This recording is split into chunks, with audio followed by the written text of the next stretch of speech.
between half steps and whole steps on the keyboard. You will use this in the coming chapters to build major and minor scales.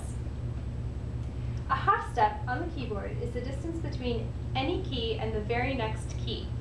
Now don't be fooled, just because two white keys look like they're next to each other doesn't mean that they are. So to eliminate this problem, simply look at the upper half of your keyboard. Every key that you see is a half step apart. So from C to C sharp is a half step. From C sharp to D is a half step. D to D sharp is a half step. D sharp to E is a half step. E to F, notice that there's no black key in between them. This is also a half step here instead of a whole step. Same thing applies down between B and C. There's no black key in between them. The keys are right next to each other. Therefore, they are only a half step apart. A whole step is going to be the combination of two half steps. For example, C to D is a whole step because you've gone a half step plus a half step. Two half steps make a whole step.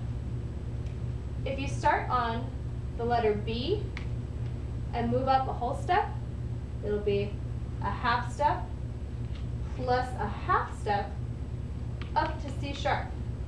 So B to C sharp is a whole step, even though it looks a lot farther than that. Similarly, E to F sharp is a whole step. Notice you have a half step and a half step, therefore it's a whole step here. Also does not look like a whole step, it looks bigger, but that's a whole step.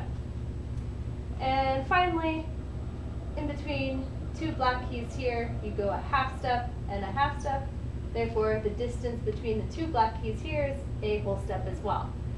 So again, if you get confused about the difference between half steps and whole steps, simply look at the upper part of your keyboard. Notes that are right next to each other are a half step apart. For example, C sharp to D. Notes that have one key in between them are a whole step apart. For example, C sharp to D sharp. And that's all you'll need to know for half steps and whole steps right now.